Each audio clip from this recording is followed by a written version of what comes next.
Do not have an aneurysm, okay? That's that K-State education for you, for crying out loud. Golly, Mitch. Good golly. Actually, it's a great call. I probably would have been call. screaming the same thing as well. Mitch Holthus is our guest. He is in Las Vegas getting ready for Sunday's 49ers and, of course, the defending Super Bowl champion Kansas City Chiefs. Mitch, welcome as always, pal. Let me just start first with you hanging out in Vegas, your overall reaction to what you have seen, the excitement about these two teams squaring off against each other.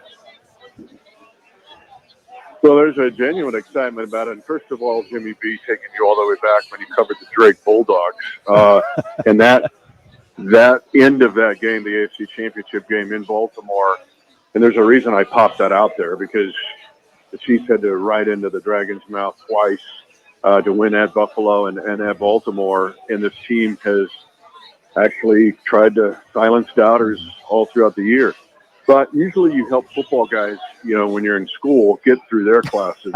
Actually, Mitch helped me get through mine.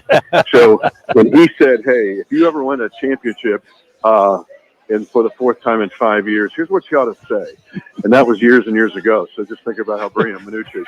But honestly, to answer your question, Okay. There's a buzz here. There's a giant buzz here about this game, because I think people are anticipating it being an epic one.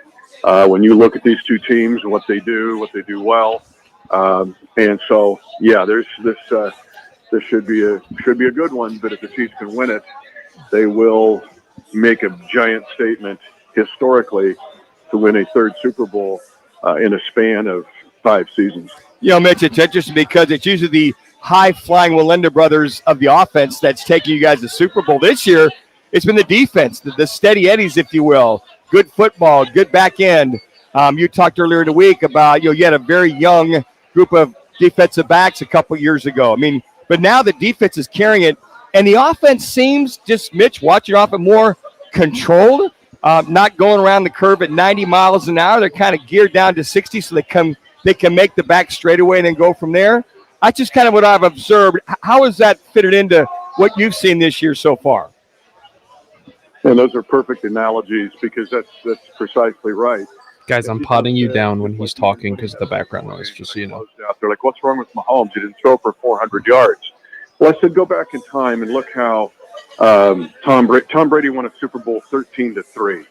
Look how Peyton Manning won Super Bowl 50. Look how Joe Montana won a lot of his Super Bowls. It wasn't throwing for 400 yards.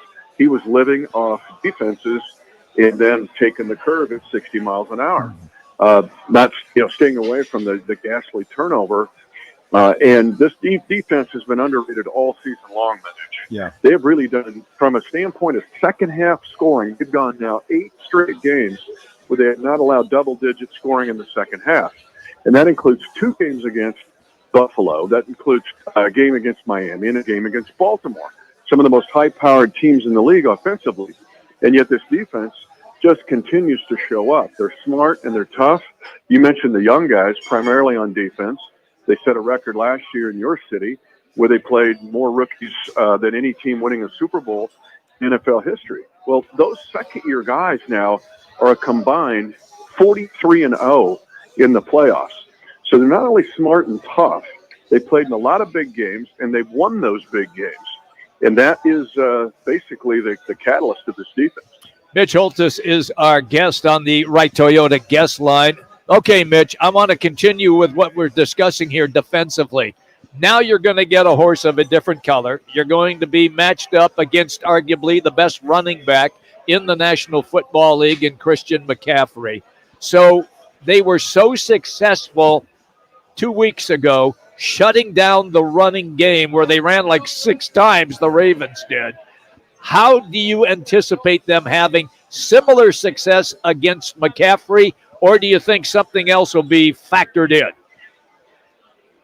Well, this offense, when you look at what McCaffrey has done, there really is a diamond here, Jimmy, when you discuss the San Francisco offense, and that diamond is at the top, McCaffrey, with his 2,300 all-purpose yards, but then there's Deebo Samuel, and then there's Kittle, and then there's Ayuk.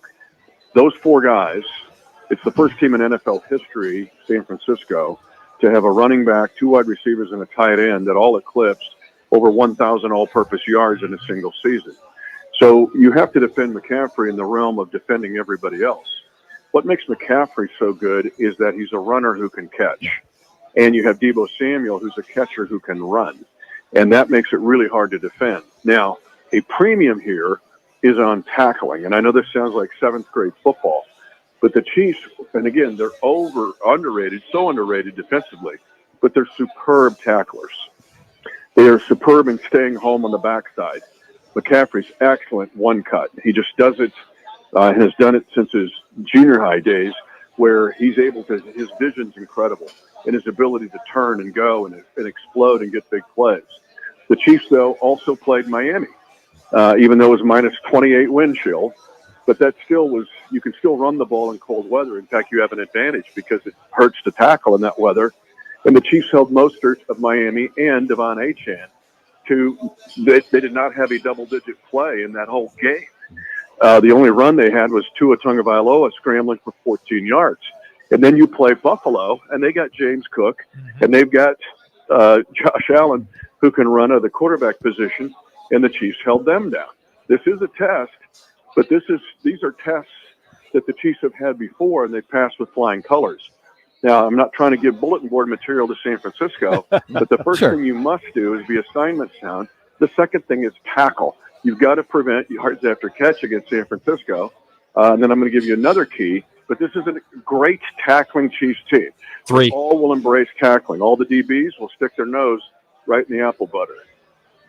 I think that's one of the things that Jimmy and I and Rock would talk about. Tackling is kind of a lost art, as well as catching. You guys are starting to catch the ball, but my thoughts, and this isn't self-serving, Mitch, in reference to watching Brock Purdy, quarterback, now showing his prowess as far as running, and we've seen that in high school. We saw it at Iowa State, saw it against our Cats, as a matter of fact. How does that play as far as assignment-wise, knowing Brock can get on the perimeter and make things happen with his legs? Excellent point. And again, not many are talking about it, and they should, because that's your 5th attacker here with their offense. Yes. First of all, I'm really upset that with your relationship with Brock Purdy, you couldn't get him to K-State. We got NIL money.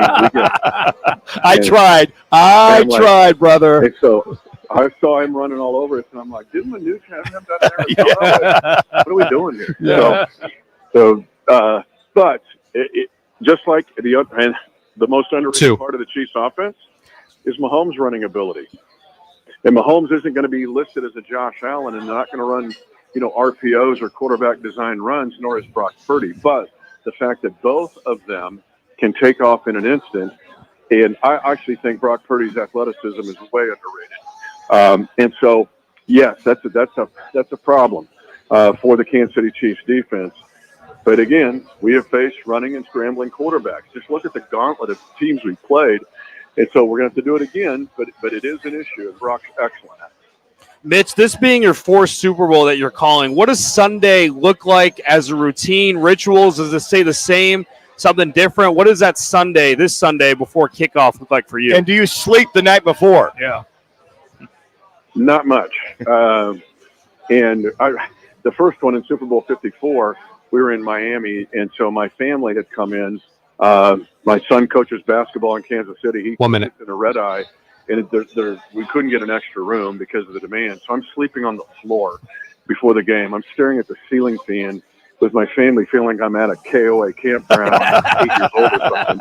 And I go, the biggest game of my life is tomorrow, and I can't sleep. I'm staring at the ceiling. But it was awesome. You don't sleep much. You don't like a dolphin. You sleep half brain at a time. But you also have to, Manute, I train my mind and my words different than any other game when you do a Super Bowl, because you're basically narrating history as much as anything. The calls on Super Bowl 54 and 57, Damian Williams' run to immortality to seal that game was something. Every stinking play on this game Sunday could be a historic play. And so you have to train yourself to stay disciplined and focused to have that viewpoint. And obviously you can't do that for every game that you do, but I do approach it in a different way. Mitch, always appreciate you taking the time. Best of luck to you. Again, thank you for carrying me through those broadcasting classes at Kansas State. You are the man. Best of luck, and we always enjoy the calls of one Mitch Holthus, that fine K-State Wildcat he is. You got it. And Jimmy B, before NIL, there was NIL. Just ask Manuch. Oh, He had like this awesome car. I'm well aware of How that. did Manuch get that car? Yeah, that four-door, Go down to Hibachi Hut. that four-door Ford Maverick, no power steering, no power brakes. Thank you, Mitch. Have a great time, buddy. Have a great call, Mitch. We'll see you. That's Mitch Holthus, everybody. Voice of the Chiefs in Las Vegas. You and that car, Manu. I can't believe it got me to back and forth from Phoenix to Manhattan twice, and it survived. And I gave it over to my sister when I went to Buffalo and got a new car. After all that, she gets rear-ended and the car gets totaled within 6 months. Oh, no. It served its purpose. Wow. Coming up here at Twin Peaks, our next segment, football at 50. Wait till you hear what Deion Sanders doing. Also,